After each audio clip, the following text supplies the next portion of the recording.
Welcome back. Thank you. Good morning, everybody. It's great to be with you. Thank you for joining us today. I know you've heard me say this before. You'll probably hear me say it again, but I have to say it today. Montana is open for business. Just yesterday, I cut the ribbon on a brand new state-of-the-art manufacturing facility in Great Falls. This new facility is over 100,000 square feet and will create about 50 new jobs in Cascade County. It's the latest investment from a growing Montana business that manufactures steel for most of the western states. ProTech Steel has locations in Billings, Helena, and now Great Falls, and is one of many of the Montana businesses that have realized the increased potential from our business-friendly environment, unmatched quality of life, strong work ethic, and our hardworking, talented workforce here in Montana. The reality is that hardworking Montanans are feeling the effects of the nationwide affordability crisis, and the folks I met yesterday at ProTech Steel are no different. I heard from nearly 50 employees at the ribbon cutting. It was kind of interesting. The ribbon, rather than being fabric, was steel, and I had to use tin snips to cut it. They were eager for relief from rising prices and the higher cost of living. They're eager for tax relief because they've been struggling with higher prices, from groceries to gas, housing to taxes. Our Montana families continue to struggle to make ends meet. That's why we need permanent, long-term, lasting tax relief to reduce the burden of tax on work, to reduce the burden of tax on property, and to help Montanans keep more of what they work so hard to earn. Just last week, I was pleased to have Grover Norquist join us here from Americans for Tax Reform. He praised our progress in Montana to make taxes simpler, flatter, and lower. We've gone from 7 tax rates to just 2. This simplified the tax code and it flattened our tax brackets. We've lowered the rate that most Montana taxpayers pay from 6.9% to 5.9%, but there's more we can and should do. And Grover endorsed our proposal to get it done with the largest income tax reduction in state history. As of last year, our state income tax rate remains here in Montana the highest rate in the Rocky Mountain West. We must continue reducing the tax that most Montanans pay, and we must continue to flatten our taxes. That's why our proposal lowers the rate most Montanans pay from 5.9% to 4.9%. Our proposed tax cut package provides permanent relief to Montanans at every income level, to workers, small business owners, and everyone who calls this place home. And we should keep this long-term vision in focus. Ultimately, my goal is to enact a permanently low, flat income tax rate here in Montana. If we can get the rate most people pay to 4.9%, we're well on our way to a flat tax. And yes, this is ambitious, but Montana taxpayers expect us to think big and to deliver results, and we must. Our proposals don't stop there. As you know, my top priority for this legislative session is reducing the burden of rising property taxes on Montana homeowners, small businesses, and renters. We must get this done this year, not later. Property taxes are one of the top issues I hear about when I meet with folks across the state. Montanans spoke loud and clear. They want and need us to deliver permanent, meaningful relief to Montanans where they live. Montanans are counting us to get this done this year, and we should. And we've outlined our agenda. I've been clear about our view.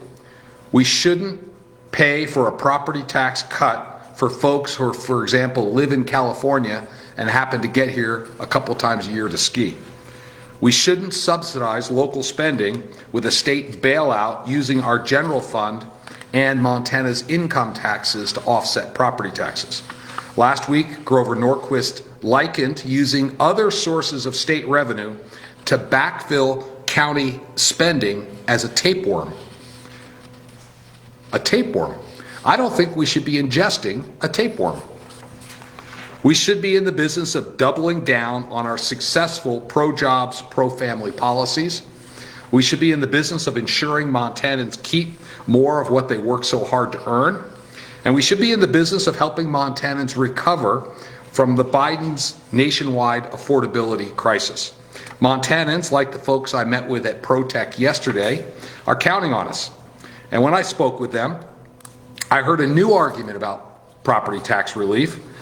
They think the homestead rate cut proposal is good for business because it helps directly their workers.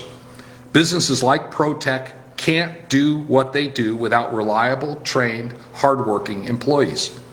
If their income taxes are too high, they may move to keep more of their money in their pocket. If their property taxes are too high, they may choose to sell their home and move out of the area and leave their job. By reducing the income tax, hardworking Montanans will keep more of what they work so hard to earn. By eventually getting to a flat tax, not only will they have more take-home pay, they'll have greater certainty into the future. By bringing down property taxes on where workers live, they'll be more secure in their homes. By doing these things, Montanans won't feel like they have to leave home or a job they love because of high taxes. Last week, the House Tax Committee approved the homestead rate cut with bipartisan support. And I understand it will hit the floor of the House of Representatives later today. I want to thank the legislators in the House for prioritizing common sense property tax relief and for moving it as quickly as possible. While we recognize there's more work to do, our pro-jobs, pro-family policies are working. The proof is in the pudding. More Montanans are working today than ever before. We've had record job and business creation. Unemployment remains near historic lows. Wages in Montana have grown at the second fastest rate in the country over the last 4 years. And we're unleashing an innovative spirit that is woven in our state fabric, in our small businesses, in our workers, in our communities. But we didn't just luck into this success. It's thanks to the resiliency of Montanans who are surviving the Biden-caused national affordability crisis. And it's thanks to our pro-jobs, pro-family agenda. With hardworking Montanans in mind, we must continue building on this agenda so more families can thrive, prosper, and achieve the American dream right here in Montana. It's not a time to slow down. In fact, it's time to double down on these policies that are working and make the American dream more attainable for every Montanan. And with that, I'd be happy to open it up for some questions. Yes. Governor, we heard a bill today and one yesterday looking at income taxes, and both of them would expand the lower brackets range as opposed to just cutting from the top. Is that something that you would support if it comes across your desk ultimately? Well, I'll consider any bill that gets to my desk. I've been very clear, though. I think we need to bring this top rate down because that's the rate most Montanans pay. And ultimately, that's what we have to do if we're going to get to a flat tax.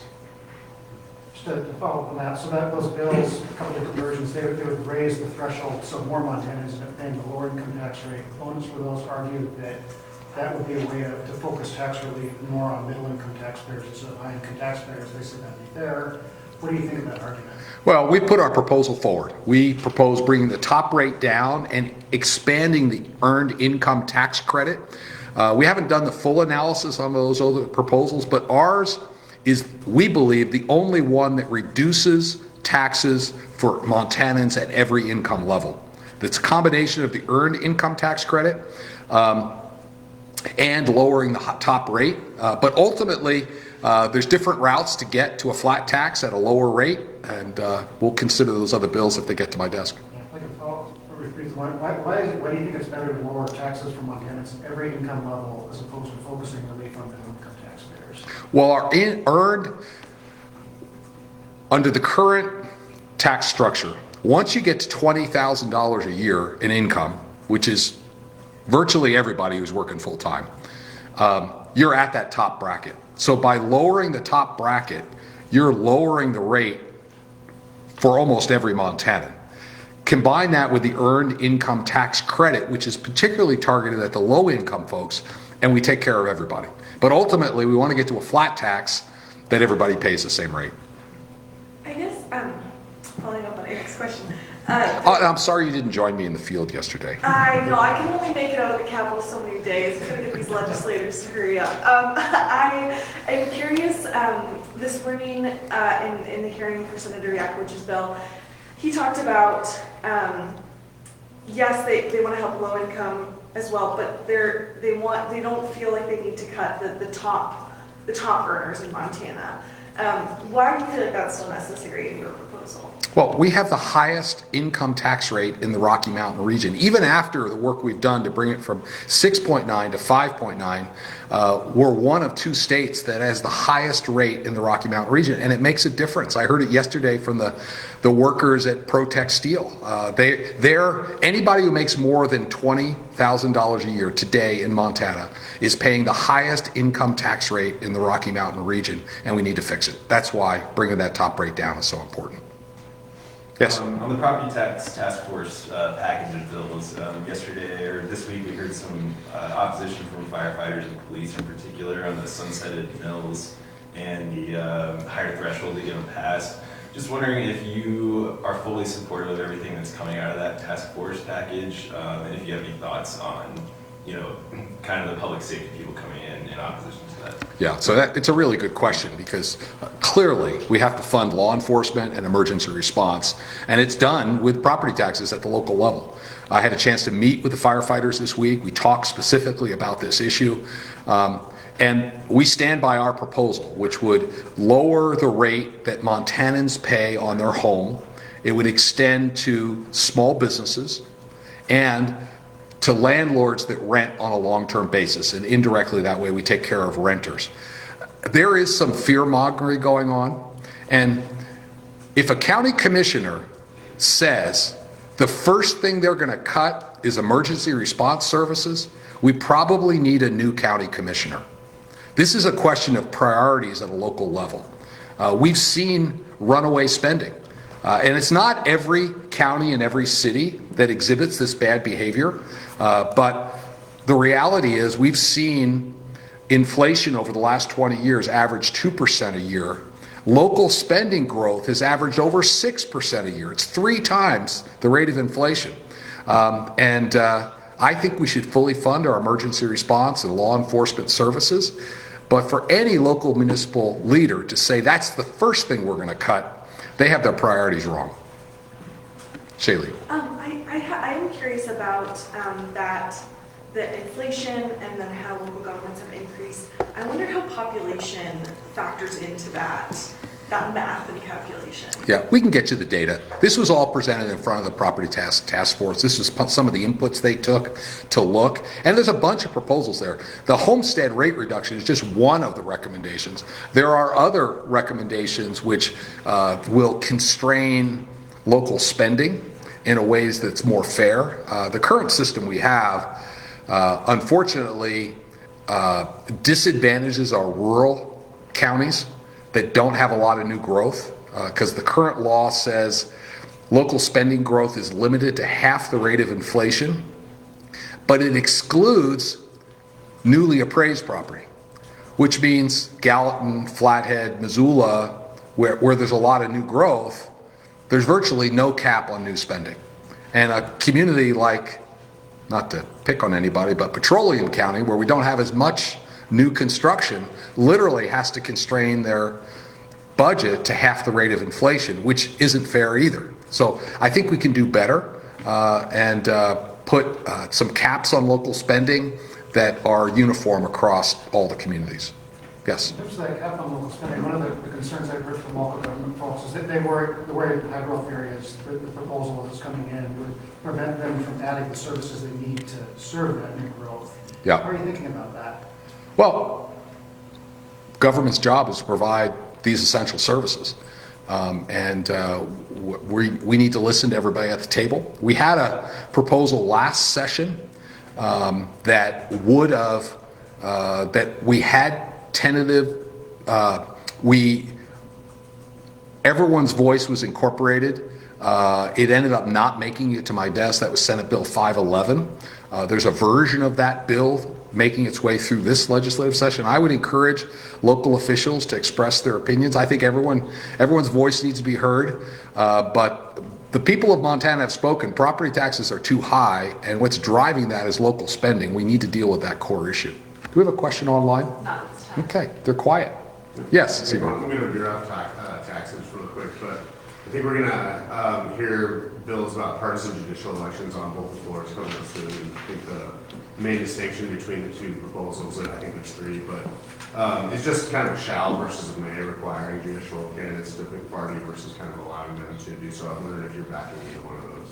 I'll wait to see those bills get to my desk. I was pretty clear in the State of the State that I think we need some judicial, the way we select judges needs to change so that the people of Montana know who they're voting for. Right now it's kind of a mystery and we don't always get what we want. Do you think making it just sort of voluntary would still be able to get at that, or do you think maybe judges might fall back into this nonpartisan status? Well, I respect the legislative process and making sure the voices get heard, and I'm sure there'll be some concerns raised. I know other states, I think there's 6 other states that have gone to partisan judicial elections. I think we can do it here too.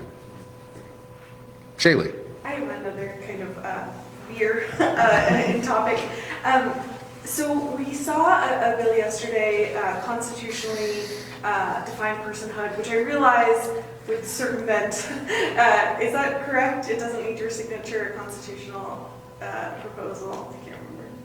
If it's a CI, it would go directly to the ballot. Right, exactly. Sorry. And so it wouldn't come to me. Right, but I do think there are a couple other proposals that aim to find some more regulations for abortion. Given the passage of CI 128, but your support for proposals that restrict abortion, where are you falling on these proposals? Well, I think all life is precious and it should be protected. And we'll continue to find ways to do that. Quick follow-up, do you have any thoughts on Representative Springer's bill that to require that child support start at conception for fathers? We haven't looked at it. These bills go through circuitous routes before they get to me, and not every bill makes it out of committee or out of the House or to my desk. So we could be here all day talking about all these bills. Jonathan, did you have a question? Governor, I was curious if you were expecting a bill, when do you think there might be a bill with your income tax proposal? Obviously, some of these other income tax proposals are already getting hearings, and when do you expect you might see your proposal? Soon. I'm excited that we're having a hearing in the House today on the property tax bill. I'm hopeful it'll get to the Senate sometime next week. That's the one that really has the short fuse on it, because for the Department of Revenue to implement property tax relief this year, we need that bill soon. I had kind of laid out a February 15th date for us to have enough time. We probably have a little wiggle room in that, but not too much, because there's a lot of work for the Department of Revenue to make sure Montanans get property tax relief this year. Would you say that if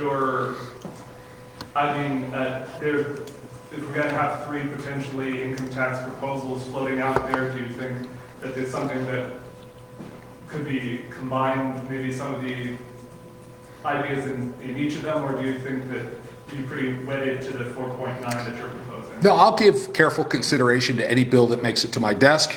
That being said, I've laid out what I think is important. We need to bring the top rate down, because that's the rate that most Montanans pay. We need to make sure we take care of people at the lowest end of the income level. And anything we do ought to be a step towards a single rate for all Montanans, essentially a flat tax. That's as we heard from Grover Norquist, that's the direction most states are taking. And to be competitive, we need to do the same thing here. Yeah. There's about 4 bills currently, and there might be more coming, that address the Held decision from December that I know is a huge deal. And I'm just curious if you've had time to review any of those, and if any of them, catch your eye a little bit more than the others, between Senator Galtz, Representative Zolnikoff, and Representative Lear. Well, in that decision from the Montana Supreme Court, they asked the legislature to clarify this. So I don't have any particular readout on the bills that are kind of going through the process in the legislature, but it's something the court asked us to do, and I would expect some of those would make it to my desk this time. Anything online?